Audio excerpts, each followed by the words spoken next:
Bonjour à tous, aujourd'hui nous allons travailler sur une toile de 29 sur 29 sur un fond noir que j'ai déjà préparé parce que sinon c'est un peu long.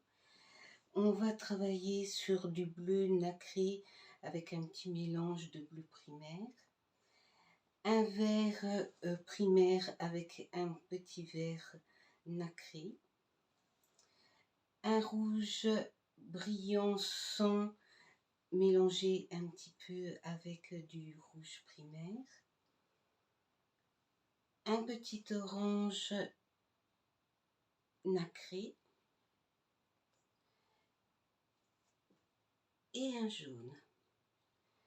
Bien évidemment, j'ai préparé du noir que j'ai ici, qui est tout fait dans, voilà, avec le médium. Nous allons avoir besoin d'une palette, d'un couteau plutôt, de deux couteaux. Je vais prendre deux couteaux pour voilà, faire quelque chose de joli, je l'espère. Je vais commencer par la couleur la plus claire avec un petit peu de blanc. Je vais essayer de le mettre un petit peu au milieu. On va tourner un petit peu.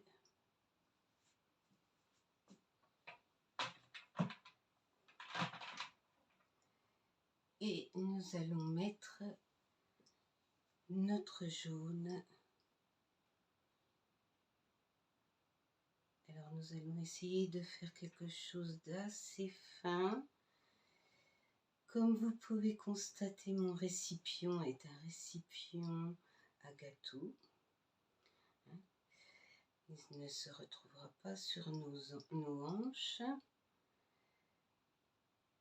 Alors, il est toujours difficile de tout mettre dans des récipients qui distribuent finement. Donc bon, on peut trouver des petites astuces.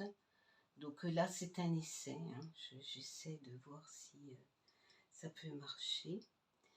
Ensuite, je mets l'orange. Toujours, c'est pareil. Alors, il faut savoir que c'est très souple, donc j'en ai mis deux pour pouvoir maintenir. Donc, voilà.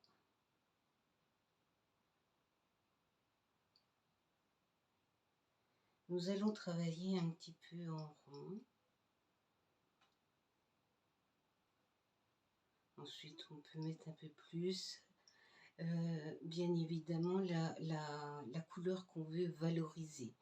En sachant que dans le pouring, bon voilà, vous voulez un peu plus de rouge et vous vous retrouvez avec du violet ou une autre couleur. Donc voilà, c'est le côté magique, on va dire. Ensuite, nous mélangeons, nous distribuons le rouge que nous allons un petit peu mettre sur le blanc. Essayer de le mettre entre le jaune et l'orange, donc ça ne se distribue pas. Alors il faut savoir que j'ai préparé mes couleurs avant, pour la simple bonne raison, c'est que je me suis aperçue qu'avec la chaleur, mes peintures avaient beaucoup travaillé, donc soit épaissies, soit séchées. Donc c'était pas vraiment évident de faire quelque chose de joli. Je vous remontrerai la coulée acrylique qui est la première technique qu'on apprend. Voilà, qui avait été ratée parce que mes peintures n'allaient pas. Et je me suis rendu compte que vraiment, malgré avoir fermé les volets, mais vous vous rendez bien compte qu'avec 45 degrés sur les vitres, c'était pas évident. Donc ensuite, nous mettons le vert. Alors celui-ci est un petit peu mélangé. Donc voilà.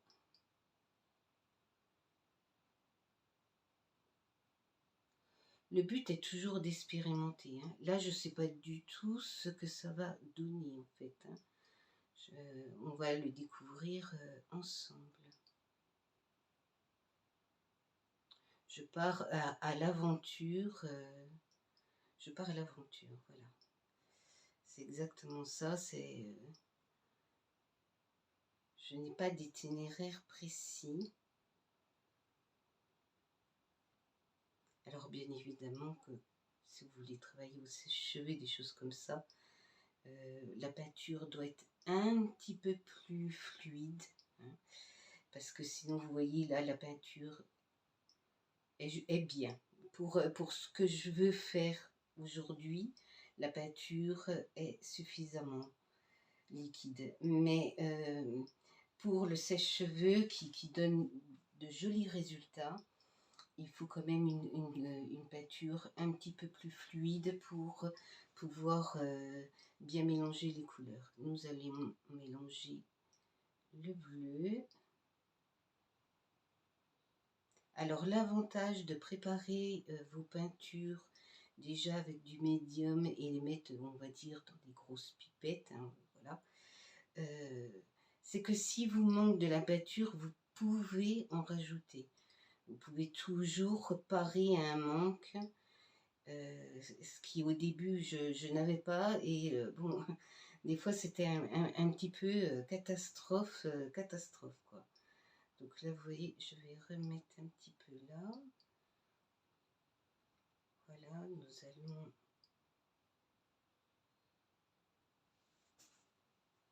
essayer de récupérer un petit peu de peinture. Ça va pas être facile. Voilà.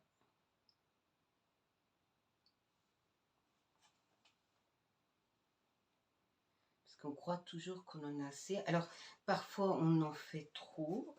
Donc, ce qui peut être embêtant pour garder. Mais souvent, si vous avez des récipients avec des couvercles, bien évidemment, vous pouvez...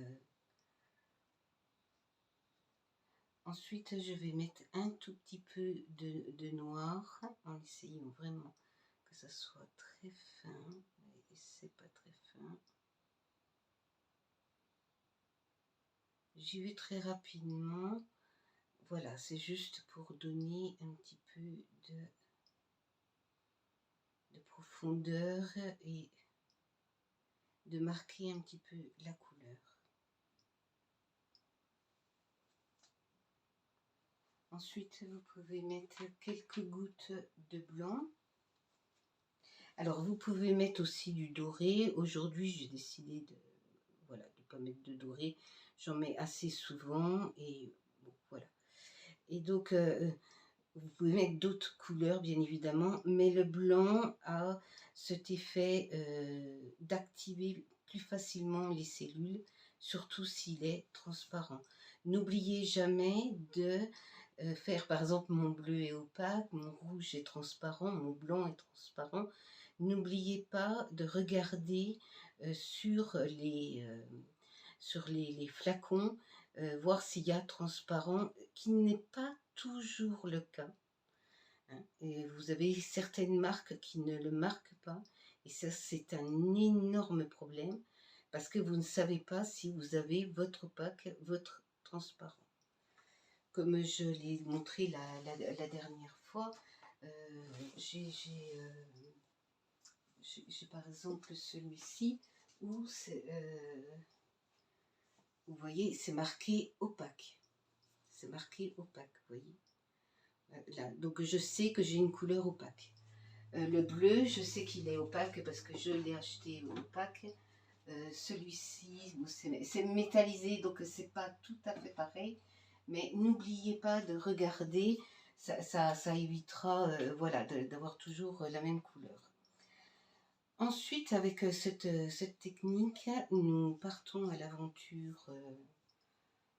Alors, je vais voir si mes couteaux, je vais ressortir. Est-ce que je reprends ça? Je vais peut-être prendre celui-ci. Comme j'ai décidé de travailler sur le noir, je continue sur le noir. Et donc, je vais essayer de partir sur ce côté-là. Bon, on va voir ce que ça donne. Donc vous mettez sur le côté un petit peu, je ne sais pas si vous voyez, je ne peux pas trop verser, et vous tirez votre peinture. Voilà. Alors ensuite, cette technique, vous utilisez énormément, c'est de sopalin. Alors le sopalin dans le pouring est votre ami, votre allié, votre... voilà. Il faut énormément de sopalin. En règle générale, vous voyez, je les coupe un peu n'importe comment pour pouvoir essuyer mes couteaux à chaque fois ou pas. Tout dépend comment je m'y prends. Alors, vous voyez, là, je suis en train de penser parce que, bon, normalement, je suis seule, quoi. Je suis seule d'ailleurs. Mais comme je parle, j'ai oublié de faire la chose principale que je vais faire et que j'aurais dû faire.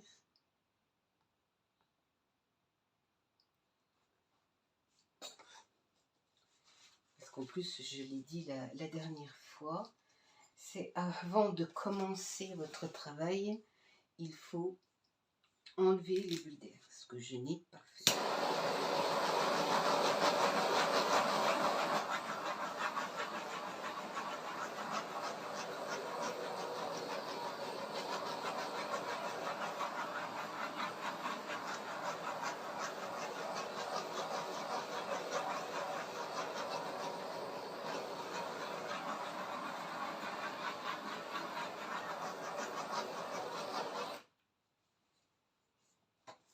Alors, je vais reprendre mon plus petit, je vais reprendre celui-ci, parce que celui-ci est un peu grand et je n'arrive pas à faire ce que j'ai envie de faire. Donc, je vais finir celui-ci. Je vais... Voilà.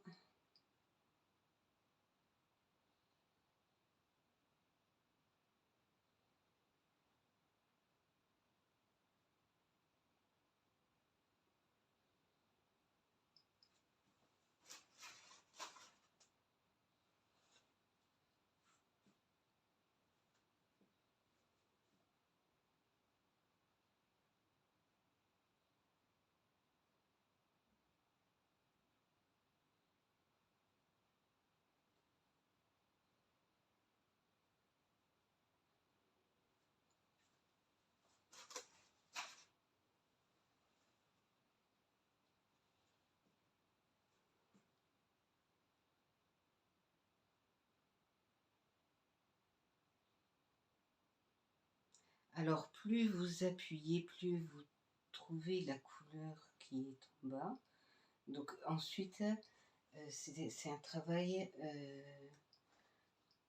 des couleurs que vous voulez qui sortent le plus et de la forme que vous voulez donner à votre toile. N'oubliez pas de faire marcher votre imagination, de tenter. J'ai fait énormément d'essais sur des toiles qui n'étaient pas vraiment de bonne qualité pour justement essayer apprendre de ses erreurs, c'est ce qu'on dit tout le temps, pour essayer voilà, d'améliorer ce que je voulais donner à mes tableaux. Alors des fois c'est réussi, des fois c'est pas réussi. On peut recouvrir, on peut recommencer, on peut toujours, mais il faut toujours prendre du plaisir et de voir que même si on a raté, on dira, ben voilà, la prochaine fois, il ne faudra pas que je fasse comme ça, il faudra que je fasse autrement. On n'a pas la science infuse dès les premiers coups. Par si vous êtes vraiment surdoué. Alors je vais tenter de prendre du bleu, puisqu'on essaie, hein, on est... voir ce que ça donne pour un petit peu couper le noir.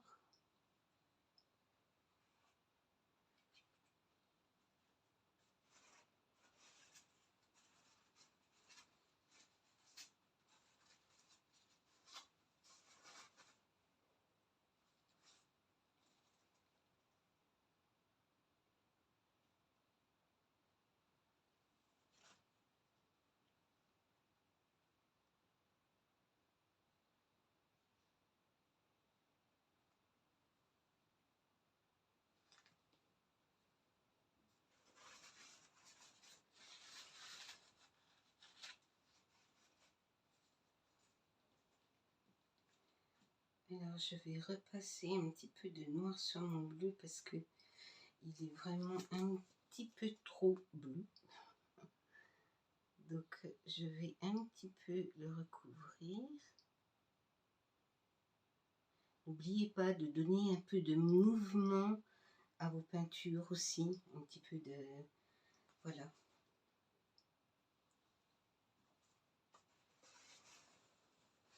Prenez le temps aussi de regarder ce qui vous plaît, ce qui ne vous plaît pas, si vous voulez repasser, repasser. Prenez le temps d'observer votre travail. Comme il y a énormément d'eau, ça met 24 heures à sécher.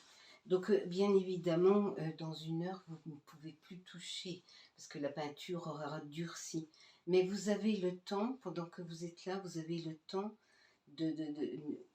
d'améliorer, et ou sinon quelque chose ne vous plaît pas.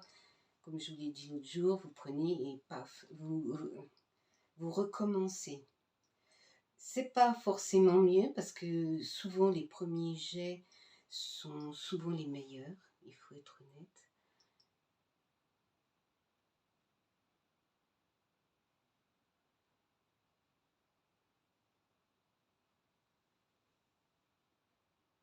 Alors après, vous pouvez aussi, de ce genre de tableau, tout recouvrir. Moi, j'ai pris l'option de laisser vous voyez, là, je vais laisser noir, là, je vais laisser noir, là, je vais laisser noir. Mais vous pouvez absolument tout recouvrir, bien évidemment, avec quelque chose d'un peu plus grand. Vous avez voilà, qu'on utilise en cuisine, hein, c'est des instruments de cuisine. Donc, dans le pouring, vous pouvez tout utiliser. Hein. Par exemple, vous voyez, les baguettes chinoises, vous pouvez en faire et c'est pareil, vous pouvez très bien, par exemple, je vais mettre un petit peu de rouge et vous pouvez très bien faire la même chose, vous voyez. Donc tout est réutilisable. Vous utilisez des cotons-tiges, vous utilisez des pailles. Alors bon, j'aimerais trouver des pailles. J'ai pas encore trouvé parce que voilà, ça c'est une paille qui n'est pas réutilisable, mais le bout n'est pas movible. Et quand vous voulez, voilà, ça marche pas. J'aimerais bien trouver. J'ai vu que ça existait, mais j'ai pas, pour l'instant, j'en ai pas encore trouvé. Vous pouvez utiliser des cure-dents, des choses comme ça. Donc maintenant, nous allons passer un petit coup de chalumeau.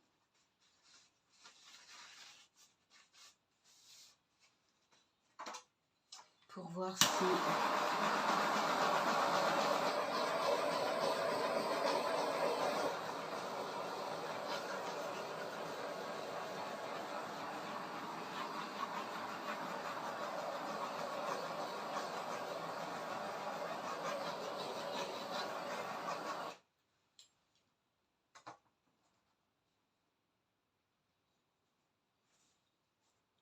Alors là, j'ai trop de noir, donc je rappuie. Alors vous voyez, plus vous appuyez, plus vous sortez la couleur. Après, ça dépend de la couleur que vous voulez donner.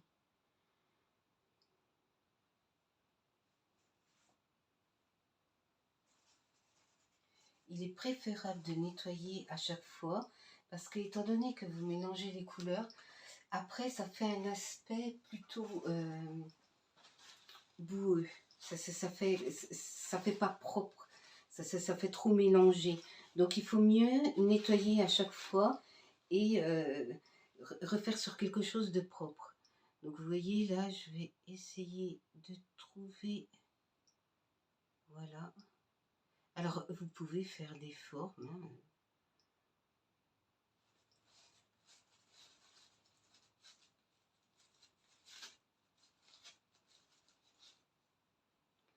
Vous pouvez entrecouper, vous voyez.